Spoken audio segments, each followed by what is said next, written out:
Hello students, আজকের যে টপিক্সটা সেই টপিক্সটা হচ্ছে কোয়ান্টোজোম। ঠিক আছে, তাহলে কোয়ান্টোজোম সম্পর্কে আজকে আমরা জানবো, অর্থাৎ সালোক সংশ্লেষের গঠনগত একক বা কোয়ান্টোজোম। ঠিক আছে, তাহলে যাওয়া যাক।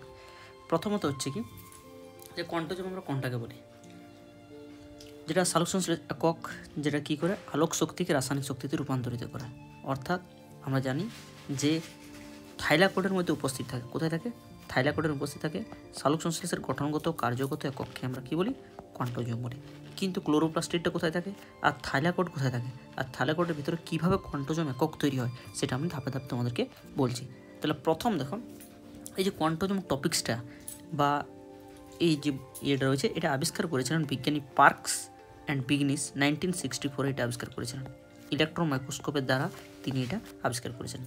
তাহলে এখানে আমরা দেখব যে ক্লোরোপ্লাস্টিডে থাইলাকয়েডের ভিতরে কিভাবে আমাদের যে ইলেকট্রন বাহক আছে বা ফটো সিস্টেম আছে তারা মিলিয়ে নিয়ে যে কোয়ান্টোজোম তৈরি করে সেসব জিনিসটা। তাহলে এটা দেখো, এটা একটা ক্লোরোপ্লাস্টিড, এবং এই ক্লোরোপ্লাস্টিডটাকে যদি জুম আউট করি আমরা, তার ভিতরে আমরা দেখতে পাবো এরকম থাইলাকয়েড।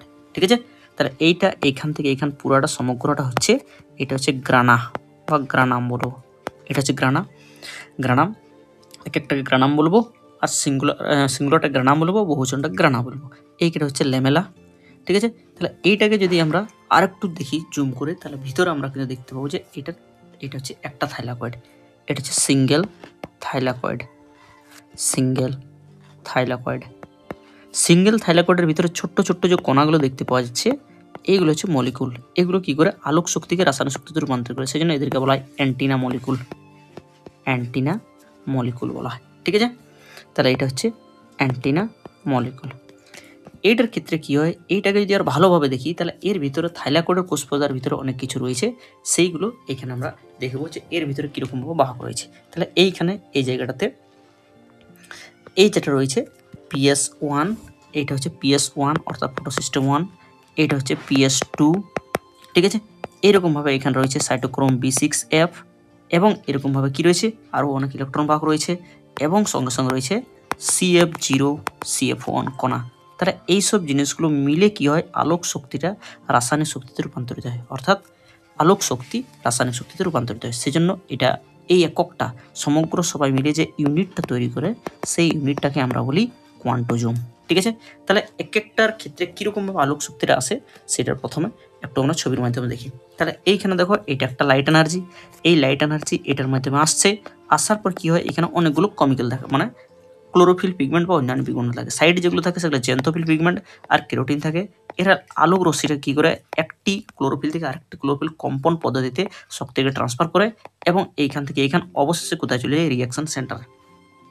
রিয়াকশন সেন্টার থেকে কি থাকে, এদের এই জায়গাতে ইলেকট্রন গ্রাহক থাকে, ইলেকট্রন অ্যাকসেপ্টর, এই জায়গাটা থাকে ইলেকট্রন অ্যাকসেপ্টর থাকে, এবং ইলেকট্রন অ্যাকসেপ্টর পরে এইখান থেকে চলে যায় কোথায়, ইলেকট্রন কেরিয়ার চলে যায়। এরকমভাবে কী হয়, শক্তিটা ট্রান্সফার হয়। তাহলে যেভাবে আলোক শক্তিটা এইখানে ট্রান্সফার হওয়ার সময় কি হয়, লাইট এনার্জি কেমিক্যাল এনার্জিতে কনভার্ট হয়, তখন ওইটাকে আমরা কি বলি, ওর এককটা যেটা কাজ করছে সেই এককটাকে বলি কোয়ান্টাম এনার্জি। ঠিক আছে, তাহলে এখানে দেখো প্রথমে জেনে নিই গঠনের ক্ষেত্রে। তাহলে এর আকারটা কি হয়, এর আকারটা যদি আমরা দেখি, তাহলে 180 অ্যাংস্ট্রম ইন্টু থেকে 160 অ্যাংস্ট্রম হয়ে থাকে এর পরিমাপটা, এবং এর উপাদান যেগুলো দিয়ে তৈরি সেটা হচ্ছে ক্লোরোফিল A, B আর ক্যারোটিনয়েড দিয়ে তৈরি। ঠিক আছে, প্রোটিনও রয়েছে, এবং সঙ্গে সঙ্গে রয়েছে ইলেকট্রন বাহক, অর্থাৎ প্লাস্টোকুইনন, সাইটোক্রোম আর প্লাস্টোসায়ানিন, এসব জিনিসগুলো দিয়ে তৈরি হয়। আর নেক্সট যেটা তৈরি হয়, যে প্রতিটা যে কোয়ান্টোজোম যেটা লাইট শক্তি রাসায়নিক শক্তিতে রূপান্তরিত করে, তার মধ্যে 250টা ক্লোরোফিল এই অণু থাকে, এবং ক্যারোটিনয়েড থাকে, অন্যান্য রঞ্জক কণা, উৎসেচক ও একাধিক ইলেকট্রন যেমন সাইটোক্রোম B6F কমপ্লেক্স থাকে, প্লাস্টোসায়ানিন আর ফেরোডক্সিন থাকে। এরা কি করে ডাইরেক্ট লাইট এনার্জিকে কিসে কনভার্ট করে, এরা করে লাইট এনার্জি যেটা রয়েছে সৌরশক্তি, সেই সৌরশক্তিটাকে কী করে, এটাকে কনভার্ট করে কী রূপে, কেমিক্যাল এনার্জি রূপে, অর্থাৎ রাসায়নিক শক্তি রূপে কনভার্ট করে কেমিক্যাল এনার্জি। কিন্তু সেই এনার্জিটা কী রূপে থাকে, অ্যাজ এটি রূপে আবদ্ধ হয়। ঠিক আছে, তাহলে এখান থেকে আমরা বুঝতে পারছি যে প্রতিটা কোয়ান্টোজোমের মধ্যে যে ফটো সিস্টেম আছে, সেই ফটো সিস্টেমে কী থাকে, দুটি অংশ থাকে, একটা core complex and antenna complex বা LHC। তাহলে একটা কোর কমপ্লেক্স থাকে, এইখানে দেখো এই ছবিটাতে যদি মনে করো তাহলে এই এরিয়াটা হচ্ছে রিয়াকশন সেন্টার, তাহলে বাকি এই এরিয়াটা হচ্ছে কোর কমপ্লেক্স, আর বাকি যে এরিয়াটা হচ্ছে সেটা হচ্ছে অ্যান্টিনা কমপ্লেক্স। এইখান থেকে এখানে হচ্ছে অ্যান্টিনা কমপ্লেক্স। সেজন্য কী হয় যে কোর কমপ্লেক্স যখনই হয় তখন 40 থেকে 60টি ক্লোরোফিল এ অণু থাকে বা বি অণু থাকে। প্রধান এক ক্লোরোফিল এ থাকে, তারপরে বি থাকে, তার বাকি কী থাকে রিয়াকশন সেন্টার থাকে, আর বাকি ইলেকট্রন দাতা এবং গ্রহীতা থাকে। তাহলে এখানে আমরা দেখে নিলাম যে একটা কোয়ান্টোজোম কীভাবে তৈরি হয়। ঠিক আছে, তাহলে প্রতিটা জিনিসেই আরও ভালো করে জানবো নেক্সট পেজে। তাহলে এই জায়গাটাতে আমরা বুঝতে পারলাম যে একটা কোয়ান্টোজোম কী কী দিয়ে তৈরি সেই জিনিসটা। তাহলে নেক্সট পেজে আমরা চলে আসি। তাহলে প্রথম হচ্ছে কি যে নেক্সট পেজে যে দেখি যে আধুনিক মত যেটা রয়েছে, সেই আধুনিক মত বলতে চাইছে যে থাইলাকয়েডের পর্দায় 4 ধরনের বিশেষ অঞ্চল চিহ্নিত হয়েছে। ক ধরনের? 4 ধরনের বিশেষ অঞ্চল হয়েছে। তাহলে সেই বিশেষ অঞ্চলগুলোর মধ্যে দেখো প্রথম হচ্ছে যে এটা থাইলাকয়েড। থাইলাকয়েড হতে গেলে এটা হচ্ছে গ্রানাম, এটা হচ্ছে ল্যামেলা, আর এইখানে যেটা আছে এটাকে স্ট্রোমা ল্যামেলা বলে। কী ল্যামেলা বলে? Stroma lamella. আর এই স্ট্রোমা ল্যামেলার এই জায়গাটা থাইলাকয়েড, এই ল্যামেলাটাকে যদি ভালো করে দেখা হয় এই জায়গাটাতে, তাহলে আমরা কেমন দেখতে পাবো? তাহলে এরকমভাবে দেখতে পাবো। এখানে দেখছো যে এই যেগুলো হচ্ছে, এইটা হচ্ছে স্ট্রোমা ল্যামেলি, এটা হচ্ছে স্ট্রোমা ল্যামেলি, এইটা হচ্ছে স্ট্রোমা ল্যামেলি, আর এটা হচ্ছে থাইলাকয়েড ল্যামেলি। তাহলে এই যে ছোট্ট ছোট্ট যে দেওয়ালগুলোতে আছে, এই যে ছোট ছোট এইসব দেওয়ালগুলোতে রয়েছে, এগুলো কী হচ্ছে? এগুলো ফটোসিস্টেম, ইলেকট্রন বাহক এবং এটিপি সিনথেস। তাহলে কোনটা কী ওঠে সেগুলো বিভিন্ন কারণে আমরা জানতে পারবো। ক্লিয়ার? তাহলে কী রয়েছে এই যে থাইলাকয়েডের মধ্যে যে কোয়ান্টোজোম তৈরি করে, কোয়ান্টোজোমের 4টা বিশেষ অঞ্চল থাকে। একটা হচ্ছে ফটোসিস্টেম 1 থাকে, নেক্সট যেটা হচ্ছে সেটা হচ্ছে ফটোসিস্টেম 2 থাকে, ফটোসিস্টেম 2। তৃতীয় নম্বর হচ্ছে সাইটোক্রোম B6F কমপ্লেক্স দেখতে পাওয়া যায়। তাছাড়া কী থাকে? কাপলিং ফ্যাক্টর, যেটাকে CF0 CF1 কোনা। সঙ্গে সঙ্গে আরেকটা দেখতে পাওয়া যায়, সেটা হচ্ছে ইলেকট্রন বাহকও দেখতে পাওয়া যায়, অর্থাৎ ইলেকট্রন ক্যারিয়ারও দেখতে পাওয়া যায়, ক্লিয়ার? তাহলে এইসব জিনিসগুলো দিয়ে একটা কোয়ান্টোজোম তৈরি হয়। তাহলে এই ছবিটা যদি আমি লক্ষ্য করি, এই ছবিটাতে তাহলে দেখো খুব সুন্দরভাবে সাজানো আছে।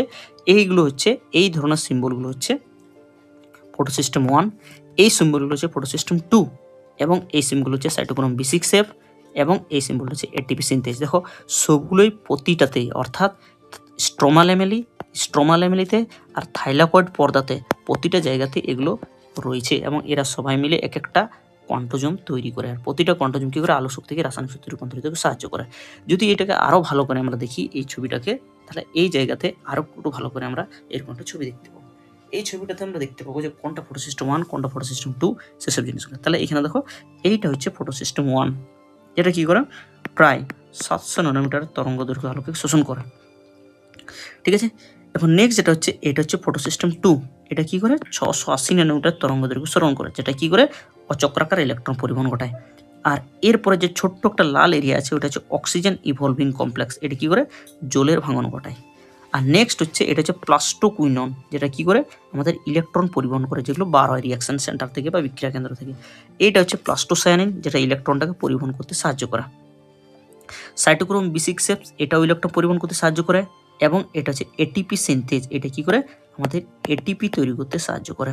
তাহলে পুরো এই এরিয়াটাই করে যে জলের দ্বারা যে হাইড্রোজেনটা, সেটা এই ফেরোডক্সিনের মাধ্যমে কাছাকাছি এসে NADP রিডাকটেজ দ্বারা NADP তৈরি করে। তাহলে এই জায়গাটা আমরা বুঝতে পারলাম যে কীরকমভাবে একটা কোয়ান্টোজোম শক্তি উৎপন্ন করে।